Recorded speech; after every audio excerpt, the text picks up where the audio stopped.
આપણા બાળકને એવું શીખવવું જરૂરી છે કે મા બાપનું કયું માનવું, મા બાપનો ફોન ઉપાડવો, મા બાપ તારી રાહ જોતા હોય તો સમયસર ઘરે આવવું, એ જરાક પણ મમ્મીનો દીકરો, માવડીઓ, મમ્માઝ બોય નથી. એ જવાબદારી છે, ફરજ છે પોતાના પેરેન્ટ્સ પરત્વે. અને બેટા તું જે કરે છે ને બરાબર જ છે એવો એને વિશ્વાસ આપજો, એને આત્મવિશ્વાસ આપજો. એના મિત્રો કોણ છે એ જાણજો, જે બહુ જ જરૂરી છે. આપણે એના અડધા મિત્રોને જાણતા નથી, કારણ કે આપણી પાસે સમય જ નથી. આપણે એને ગાડી આપવા માટે એટલા પૈસા ભેગા કરીએ છીએ કે ગાડીમાં એ કોને બેસાડશે જાણવાનો આપણી પાસે સમય નથી.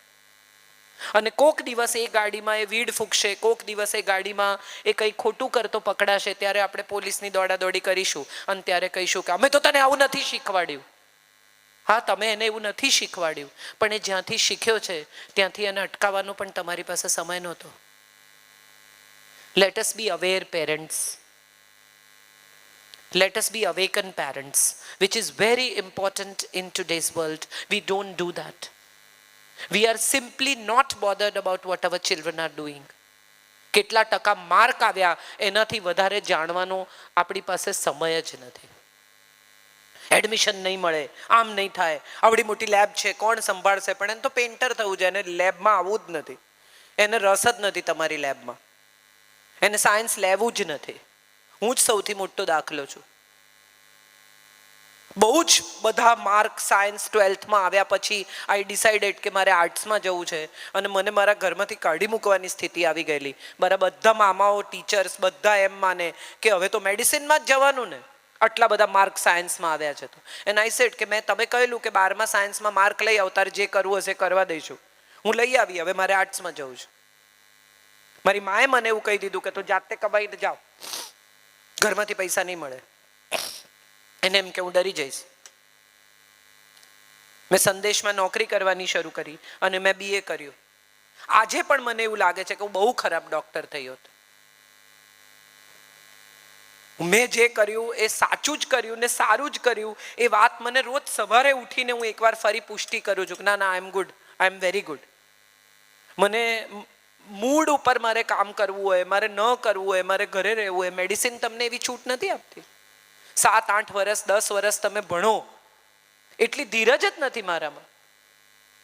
એક સીટ બગાડી હોત મેં, અડધેથી પાછી આવી હોત, તો ત્યારે તમારું બાળક તમને જે કહે છે એ સાંભળો, અને બાળકની સાથે સાથે શરીરનું પણ સાંભળો. તમે પેથોલોજીસ્ટ છો, ડોક્ટર્સ છો, તમે જાણો જ છો, તેમ છતાં મેં જોયું છે કે સૌથી વધારે મેડિકલ પ્રોબ્લેમ્સ ડોક્ટર્સને થાય છે. Most of the doctors are so ignorant about their bodies. So many doctors I have seen suffering so many problems because they keep curing others and do not bother about themselves or their own bodies. Please be aware, listen to your body. If your body is telling you you are fatigued, if your body is telling you you need rest, if your body is telling you to take a break, please do take a break. હવે તો ગાડી કહે છે it's a coffee time. તમે અમુક kilometre જાઓ પછી તમારી ગાડી જો if it is a new technology car, it tells you need a break. તમે વિચારો કે તમને તમારી કાર કહે છે કે યુ નીડ અ બ્રેક, તો તમારું બોડી તમને જ્યારે કહે કે you need a break, please listen to it. જેટલા પૈસા કમાયા એટલા બીજા ડોક્ટરોને આપવાને બદલે એ પૈસાનો સાચો અને સારો ઉપયોગ કરવાનો પ્રયત્ન કરો. હું કેટલા બધા પતિ પત્નીને ઓળખું છું જે લોકોએ લગ્ન વખતે નક્કી કર્યું હોય કે આપણે યુરોપ જઈશું, રોમની ગલીઓમાં એકબીજાનો હાથ પકડીને ફરીશું, પણ જ્યારે રોમ જાય ને ત્યારે પત્ની એમ કે હવે તમે થતા આવો, મને તો પગ દુખે છે. અથવા એવો સમય આવે કે ક્રૂઝ પર જાય પણ પત્ની બિકીની પહેરી શકવાની શરીર જ ના રહ્યું હોય એનું. એણે સપનું જોયું હોય કે હું આમ ડેક પર બિકીની પહેરીને સરસ તડકામાં સૂઈશ, પણ બિચારીનું શરીર જ એવું ન રહ્યું હોય કે પછી એ 2 પીસ પહેરી શકે. એટલા વર્ષો આપણે ખર્ચી નાખ્યા છે પૈસા કમાવામાં. છેલ્લી વાત જે મારે સૌને કહેવી છે એ કહેવી છે કે માણસ તરીકે આપણે બધા છે ને એકબીજા પર આધારિત છીએ. તમને કોઈ એવું પૂછે કે કાજલ આવવાની છે એવું કોઈ કહે તો તમે તરત પૂછો કોણ કાજલ? તો મારી એક ઓળખ છે, ઓઝા વૈદ. કોણ છે? દિગંત ઓઝાની દીકરી, સંજય વૈદની પત્ની. મૂળરાજભાઈની પુત્રવધુ, તથાગતની મમ્મી, દિલીપભાઈની મિત્ર. કોઈ તો ઓળખ છે. આ ઓળખ કોઈના થકી જ છે, એ કદી નહીં ભૂલતા. તમારી ઇન્ડિવિજ્યુઅલ કોઈ ઓળખ જ નથી. જે નામ પણ તમે જાતે પસંદ નથી કર્યું, એ નામનો અહંકાર કેવી રીતે હોઈ શકે? જે અટક તમને વારસામાં મળી છે, એનો અહંકાર કેવી રીતે હોઈ શકે? તમે સારા દેખાવ છો તો એ તમારો ડીએનએ છે. એમાં તમે શું કરી નાખ્યું? મેન્ટેનન્સ કર્યું હશે કદાચ તમારી સ્કિનનું. એથી વધારે તમે શું કર્યું? તમારી સ્કિન સારી છે, તમારા વાળ સારા છે, તો તમે કશું નથી કર્યું. એ તમારો ડીએનએ છે. તમે સારું જાણો છો, સારું વાંચો છો, સારું બોલો છો, તો એ તમારો ઉછેર છે. એક ગુજરાતી બાળકને તમિલ પરિવારમાં ઉછેરવામાં આવે તો એ તમિલ બોલે. તમારા માતા પિતાએ તમને જે વારસામાં આપ્યું, દાદા દાદીએ, શિક્ષકોએ જે આપ્યું, એ તમે છો. So please have the gratitude to life. Those who have given you upbringing, those who have given you everything in life, have gratitude. આપણે બધા એવું માનીને ચાલીએ છીએ કે થેન્ક યુ કહેવું એ કહી દીધું ને યાર એકવાર. ના, એકચ્યુઅલી ઈશ્વરથી શરૂ કરીને, આપણા અડોશી પડોશીથી શરૂ કરીને, આપણી આસપાસના જગતને, કુદરતને, પંચતત્વને સતત થેન્ક યુ કહેવું અનિવાર્ય છે. તમે વિચારી જુઓ તો તમને સમજાશે કે તમે અત્યારે 40 મિનિટથી મને સાંભળી રહ્યા છો. કોઈએ ચેક કર્યું શ્વાસ ચાલે છે કે નહીં? હા કે ના? કેમ? ખબર પડી ગઈ બધાને કે જીવો જ છો. આટલા બધા વાયુમાંથી ઓક્સિજન જ તમારા શરીરમાં જાય, કાર્બન ડાયોક્સાઇડ જ બહાર નીકળે. તમે ઊંઘતા હો ત્યારે પણ તમારું હાર્ટ ચાલુ રહે, ચયાપચયની ક્રિયા ચાલુ રહે, લોહી ફર્યા કરે. આ કેટલી અદ્ભુત રચના છે. દર વર્ષે વરસાદ પડે, નદી સુકાઈ જાય, ફરી પાણી આવે, હવા વહેતી રહે. જમીનમાં તમે જેટલી વખત દાણા નાખો એટલી વખત 1,000 થઈને પાછા મળે. આ કોણ કરે છે? તમે વિચારો, તમારે ઘેર રોજ કોઈ પડોશી આવે, કોક દાડો દહીં લઈ જાય ને, કોક દાડો ચા પત્તી લઈ જાય ને, કોક દાડો ખાંડ લઈ જાય ને, કોક દાડો કપ દૂધ લઈ જાય. આવું 4-5 દિવસ ચાલે. છઠ્ઠે દિવસે તમે બારણું નહીં ખોલો. ખોલશો? આયો પાછો માંગવા, પાછો કઈ લઈ જશે. હવે એ વિચારો કે તમે જ્યારે મંદિર જાઓ છો ત્યારે ઈશ્વરને શું થતું હશે? ચપ્પલ કાઢો ને ત્યાંથી એને એમ થતું હશે કે આવ્યો પાછો માંગવા, માગશે કઈ. કદી જઈને હાથ જોડીને એટલું તો કહો કે થેન્ક યુ, જે આપ્યું છે એ માટે આભાર. જે મળ્યું છે એનું લિસ્ટ બનાવો, જે નથી એનું લિસ્ટ તો બધા પાસે લાંબુ જ છે. મને એમ છે કે જ્ઞાનપીઠ ક્યારે મળશે દિલીપભાઈ, એટલે આ તો લિસ્ટ તો લાંબુ જ છે. એક 75 વર્ષના માજી કમ્પ્લેન કરતા હતા કે આ તો અમારે તો એટલા માંગા આવતા હતા, પણ પપ્પાએ આની જોડે નાખી. એમને 75 વર્ષે ભૂલાતું નથી કે એમને માંગા આવતા હતા. હજી અફસોસ છે લગ્નના 50 વર્ષે. અફસોસ તો આપણા બધાનો ગુણધર્મ છે. આપણે બધા અફસોસમાં ચેમ્પિયન છીએ. શું નથી મળ્યું એ માટે દરેક, તમે કોઈ પણ માણસને રેન્ડમ પૂછો, તમે આવા કોઈ પણ કાર્યક્રમમાં આવ્યા હો ને તો તમે જ્યોતિષ સાબિત થઈ શકો. કોઈનો પણ હાથ જોઈને કહેવાનું કે તમે બહુ સંઘર્ષ કરો છો, પણ તમારે જ્યાં પહોંચવું જોઈએ ને ત્યાં તમે પહોંચ્યા નહીં. ભેટી પડે તમને કે તમે સાચા છો. તમારા જેટલું આજ સુધી મને કોઈ ઓળખી નથી શક્યું. પછી કહેવાનું તમને કોઈ સમજતું નથી.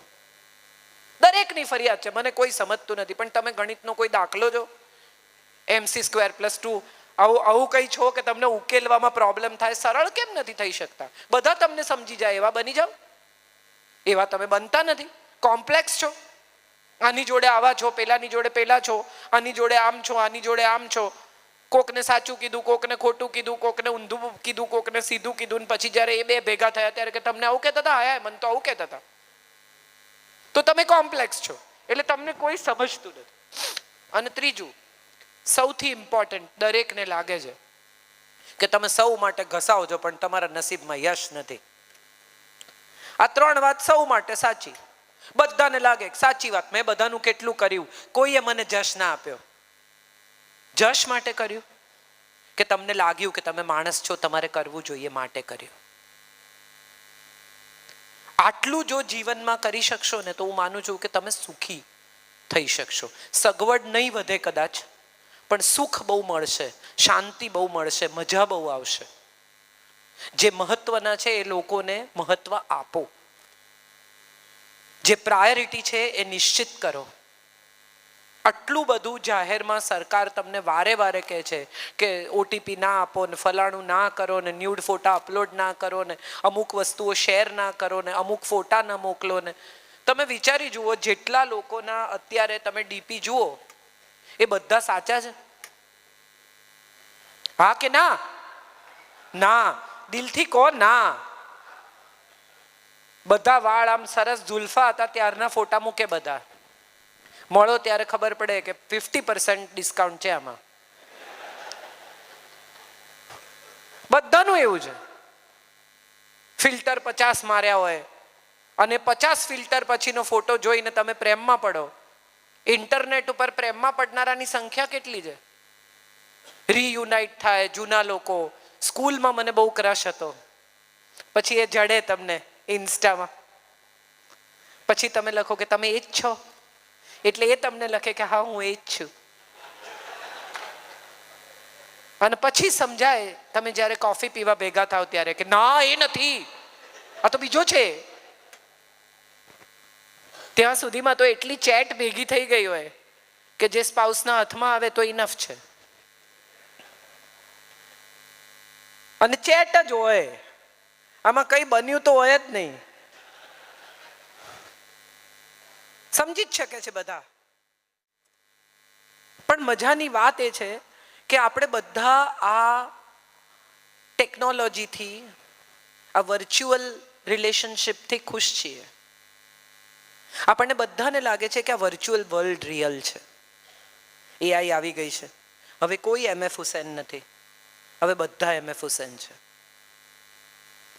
હવે કોઈ હરિપ્રસાદ ચોરસિયા નથી, હવે કોઈ એવો યુનિક આર્ટિસ્ટ છે જ નહીં. તમે બધું જ રિક્રિએટ કરી શકો છો, તમે કોઈને પણ રિપ્રેઝેન્ટ કરી શકો છો, તમે કોઈને પણ ઇન્વેન્ટ કરી શકો છો, તમે કોઈને પણ રીબોર્ન કરી શકો છો. થોડા વખતમાં તમારો ક્લોન આવશે, થોડા વખતમાં એવો રોબો આવશે કે તમે બેઠા હશો અને રોબો કામ કરતો હશે. અત્યારે પણ પૂછે છે ગૂગલ, આર યુ રોબો? તો કઈ દુનિયામાં આપણે જઈ રહ્યા છીએ એક વખત સ્વયંને પૂછી લઈએ. આપણે ખરેખર આ વર્ચ્યુઅલ વર્લ્ડમાં આ જાતને ખુશફહેમીમાં નાખવા માટે જીવી રહ્યા છીએ? આ ફિલ્ટર્સ મારીને ક્યાં સુધી જીવશો? જેવા છો એવા જ કેમ નથી રજૂ થઈ શકતા? હમણાં આ દીકરીએ મારી ઓળખાણ આપી, એમ કહ્યું કે આત્મવિશ્વાસ, એમનો અવાજ, એમનું ફલાણું, આ બધું જ સાચું છે. હું એક પણ ફિલ્ટર વગરનો ફોટો મૂકું છું, કારણ કે મને એવું લાગે છે કે તમે મને એ જ ઓળખો જેવી હું છું. મારે કંઈ છુપાવવાનું નથી. હું આરામથી આમ લૂછી શકું છું, કારણ કે હું કંઈ મેકઅપ કરતી નથી. મારે કંઈ જ દેખાડવાનું નથી. હું જે કહું છું એ મહત્વનું છે, હું કેવી દેખાઉં છું એ મહત્વનું નથી મારે માટે. અને કદાચ સારી દેખાઉં છું તો એ મારા પિતાનો ડીએનએ છે, મારા પરિવારનો ડીએનએ છે, એમાં મેં કંઈ કર્યું નથી. So let us all understand that there is a world within. માણસ કઈ બ્રાન્ડ પહેરે છે, ગુચીના ચશ્મા છે, અરમાનીનો બેલ્ટ છે, અમુક રેડ ક્લિફના શૂઝ છે, તો એ માણસ સાથે સંબંધ રાખવો જોઈએ. મોટો માણસ છે, દાઉદ પણ પહેરે છે, સંબંધ રાખવો છે. લેટ અસ અન્ડરસ્ટેન્ડ કે બ્રાન્ડ્સથી માણસ નક્કી નથી થતો, બ્રાન્ડ્સથી એનો આઉટર લુક, એનું પેકેજિંગ નક્કી થાય છે. પેકેટ ખુલે પછી ખબર પડે કે અંદર શું છે, અને અંદર શું છે જોવાની હવે આપણી પાસે ફુરસદ નથી રહી.